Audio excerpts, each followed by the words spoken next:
messieurs, bonjour, bienvenue dans Chine-France, le journal, votre émission quotidienne d'information sur la Chine, sur Mandarin TV. Sans transition, voici les titres de l'actualité.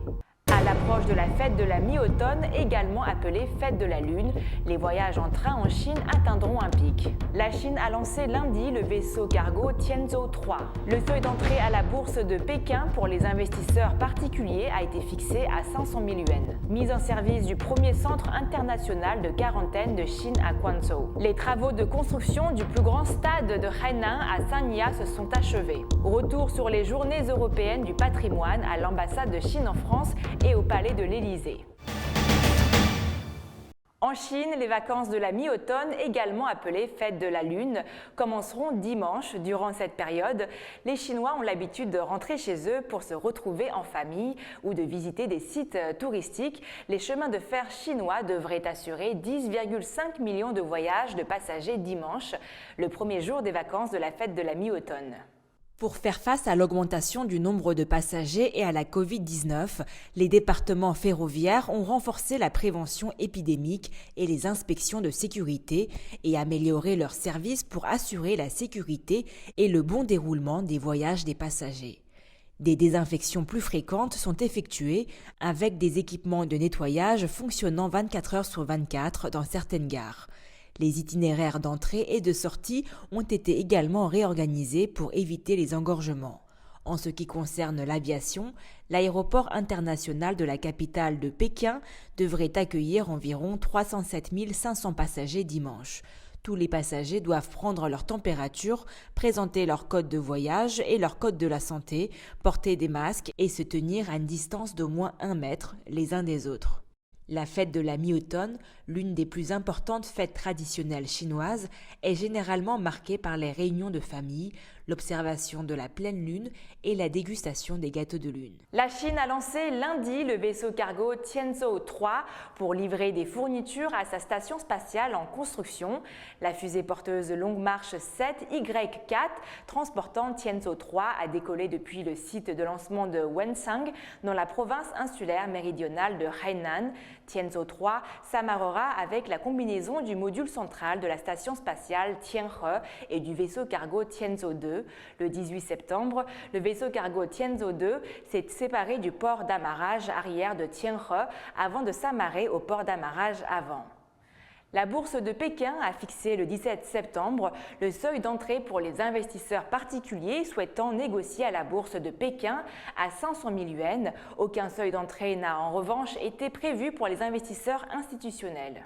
Plus concrètement, les investisseurs particuliers souhaitant négocier à la bourse de Pékin doivent d'une part disposer d'un fonds de 500 000 yuans, soit 77 334 $ au moins dans leur compte opérationnel durant les 20 jours ouvrés avant l'obtention de l'autorisation de négoce et d'autre part avoir une expérience d'au moins 24 mois dans les opérations boursières. Les investisseurs institutionnels doivent quant à eux opérer dans le cadre des lois concernées en vigueur et des règles de la bourse de Pékin. Les actionnaires ou possesseurs d'actions d'une société avant sa cotation ne peuvent que vendre leurs actions ou racheter les actions qu'ils possédaient s'ils ne sont pas qualifiés pour opérer à la bourse de Pékin. Par ailleurs, les investisseurs qualifiés pour les échanges des actions sélectionnées sont automatiquement autorisés dans les autres opérations de la bourse.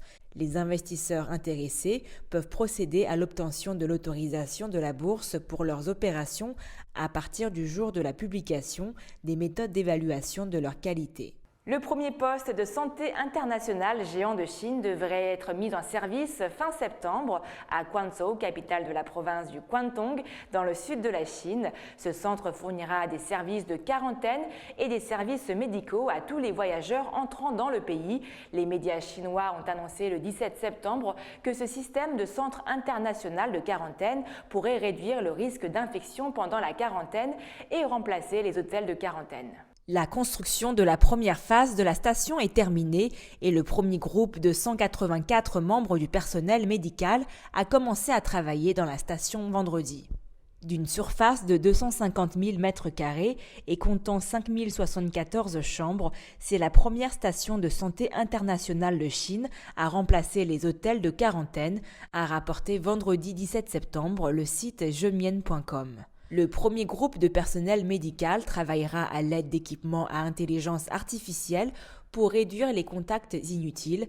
Les équipements intelligents peuvent aider les voyageurs à contrôler la température, à effectuer une enquête épidémiologique et à s'enregistrer et à contrôler, tandis qu'un écran dans la salle de quarantaine peut télécharger automatiquement des informations sur la santé et effectuer des contrôles de température avec des robots fournissant de la nourriture et d'autres produits d'utilisation quotidienne aux voyageurs. Quanzhou fait face à une tâche considérable dans la mise en quarantaine des voyageurs entrants qui étaient auparavant isolés dans des hôtels proches des zones densément peuplées du centre-ville de la ville, avec le risque d'infection domestique que cela comportait. Quanzhou a connu la première flambée de Covid-19 en Chine avec le variant Delta en mai. Zhong Nanshan, le plus grand expert chinois des maladies respiratoires, avait déclaré en juin que la construction du poste de santé international de Quanzhou dans une zone suburbaine pouvait éviter les infections croisées pendant la quarantaine. Plus grand stade de la province de Hainan dans le sud de la Chine, le stade du parc industriel sportif international de Sanya a été récemment achevé avec succès. Il peut accueillir les compétitions nationales et internationales des plus hauts niveaux. Il deviendra un nouveau site majeur et une nouvelle carte de visite de Sanya. S'appuyant sur ses avantages uniques en ressources naturelles, Sanya accueille chaque année un certain nombre d'événements sportifs de grande envergure. En 2018, la ville a remporté le droit d'accueillir les 6e Jeux asiatiques de plage. Afin de répondre aux demandes d'accueil d'événements sportifs, elle construit en urgence une série d'installations sportives de haut niveau. Les travaux de construction de projets de stade du parc industriel sportif international de Sanya ont officiellement commencé le 18 septembre 2019. Le parc industriel comprend un stade, un gymnase, une piscine, des bâtiments de services publics, un parking souterrain, des salles d'équipement, un terrain d'entraînement et d'échauffement, une place de fitness et un parc de fitness. En tant que projet clé du port franc de Hainan, la construction du stade comblera non seulement le manque de stades modernes à Sanya, mais favorisera également le développement des industries du sport, de la culture et du tourisme de Sanya, améliorera l'image de la ville ainsi que la qualité de vie des habitants. Samedi 18 et dimanche 19 septembre se sont déroulées les journées européennes du patrimoine autour du thème Patrimoine pour tous. La 38e édition confirme l'attachement du public pour ces monuments et lieux d'histoire et d'art. Selon le ministère de la Culture, plus de 8 millions de personnes ont visité un des 15 000 sites ouverts au public. À cette occasion, notre équipe s'est rendue sur 2 lieux emblématiques, l'ambassade de Chine en France et le palais de l'Élysée. L'ambassade de Chine en France a organisé un événement sur le thème « Quand la fête du patrimoine rencontre la fête de la Lune ». Bonjour, nous sommes dimanche 19 septembre. C'est le 2e jour des Journées européennes du patrimoine. Nous sommes à l'intérieur de l'ambassade de Chine en France qui organise aujourd'hui une exposition sur ses richesses patrimoniales. Suivez-nous. Au début de la visite, l'ambassadeur Liu Shaye a prononcé un discours de bienvenue. Selon lui, les Journées européennes du patrimoine, tout comme la fête de la Lune, offre l'opportunité pour les Chinois comme pour les Occidentaux de découvrir et de comprendre les richesses culturelles de la Chine et de l'Occident. Il rappelle aussi que la France est le pays où l'enseignement du chinois a une histoire ancienne grâce notamment aux efforts déployés par les instituts Confucius. Il est persuadé que les jeunes Français qui apprennent le chinois joueront un rôle primordial dans les échanges culturels bilatéraux. Dans la salle multifonction, nous avons pu assister à une séance de démonstration de la calligraphie chinoise, mais aussi à une séance de démonstration de l'art du thé. Dans la salle de la musique, une diplomate chinoise a interprété une musique très connue en Chine, Liang Shanbo et Zhu Yingtai.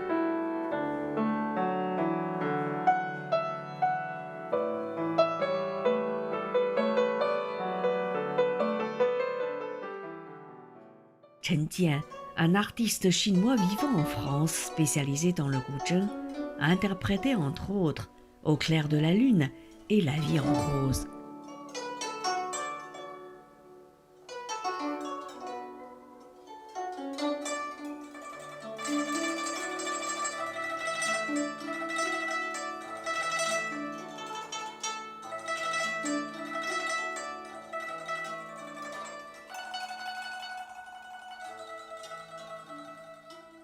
Enfin, un jeune pianiste français a exécuté avec brio un morceau de musique chinois chantant la fête de la Lune.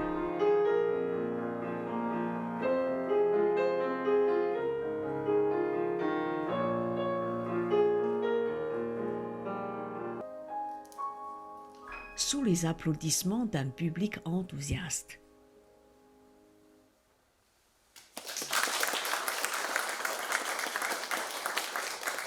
Accompagné d'une diplomate, nous avons eu le plaisir de visiter le bureau de l'ambassadeur, le salon Montesquieu, construit en 1778, ainsi que d'autres salons magnifiques. Restaurés avec soin, ils témoignent tous du respect du gouvernement chinois à l'égard du patrimoine historique et culturel de la France. À la fin de la visite, l'ambassadeur Lo Shaye a accordé une interview à Mandarin TV. Bonjour. La Chine abrite une 50aine de sites inscrits au patrimoine mondial de l'UNESCO. Combien de ces sites en Chine et ailleurs dans le monde avez-vous visité et quels sont ceux qui vous ont le plus impressionné? J'ai visité à peu près une moitié. Pas tout, hein. Ouais. Bien sûr, les sites qui se trouvent à Pékin, j'ai presque toutes les visitées. Mais bien sûr, la Grande Muraille, hein, et la cité interdite m'impressionnent beaucoup. Et il y a aussi des sites naturels, patrimoine naturel. Dans d'autres provinces, on peut dire qu'en Chine, partout il y a des patrimoines humains, culturels et naturels. Et c'est à nous de bien les conserver et bien les protéger pour faire rayonner, ouais, la culture, la civilisation chinoise dans le monde et faire des échanges aussi culturels avec les autres pays, les autres nations du monde. Direction maintenant le palais de l'Élysée qui a attiré 11 000 personnes durant le week-end. C'est plus du double de la fréquentation en 2020, mais un chiffre qui reste pourtant faible par rapport à celui d'avant-pandémie. Bonjour, aujourd'hui nous sommes le samedi 18 septembre, comme vous le voyez, nous sommes à l'intérieur du palais de l'Élysée. Pour vous téléspectateurs, nous allons faire une magnifique visite. Nous allons commencer par visiter le parc du palais de l'Élysée, ensuite la salle des fêtes, la magnifique salle des fêtes. Nous allons également visiter le bureau du président Emmanuel Macron, le bureau de son épouse Brigitte Macron et enfin l'œuvre de l'artiste français Daniel Buren. Et nous allons aussi vous présenter les différents corps de métier du palais de l'Élysée. Suivez-nous. Première étape de notre visite, le parc de l'Élysée. C'est un magnifique jardin verdoyant avec une allée centrale qui mène au jet d'eau situé au fond du jardin. D'abord dessiné comme un jardin à la française, ce parc a été transformé à la fin du XVIIIe siècle en jardin à l'anglaise avec de larges pelouses, un étang irrégulier, un théâtre de verdure, un pont de rocaille. C'est au XIXe siècle que le parc a pris son aspect actuel. Nous voilà maintenant dans la salle des fêtes qui mesure 600 mètres carrés et permet d'y organiser les plus grandes réceptions, des investitures présidentielles aux remises de Légion d'honneur. Dans le cadre des Journées européennes du patrimoine, cette salle a été transformée pour l'occasion en une salle d'exposition pour présenter le savoir-faire unique de différents corps de métier du palais de l'Élysée. Nous avons pu discuter par exemple avec le spécialiste de l'argenterie, l'artisan parquetteur, le menuisier, plusieurs spécialistes en charge de la décoration et de la restauration du palais, le chef cuisinier et la responsable de l'atelier fleuriste. Bien évidemment, nous avons visité l'antichambre du bureau du président de la République, l'une de ses salles de réunion et son bureau. Nous avons également visité l'aile Madame, où se trouvent le bureau et la salle à manger, ainsi que la bibliothèque de l'épouse du président. Poussés par la curiosité, nous sommes allés admirer le magnifique plafond du jardin d'hiver. C'est l'œuvre de Daniel Buren, intitulée Pavoisé. Le salon de Murat a attiré de nombreux visiteurs grâce notamment à ses tableaux et à une série de vidéos qui présentent en continu les plus beaux instants de l'histoire de la Ve République. Palais de l'Élysée, Camille Chen, Edith Zhu pour Mandarin TV. C'est la fin de votre journal. Merci à tous de l'avoir suivi. Pour vous abonner à la chaîne YouTube, il vous suffit de cliquer sur le bouton s'abonner en bas à droite. Et pensez également à activer la petite clochette de notification pour ne rien rater. Très belle journée ou très belle soirée à tous sur Mandarin TV.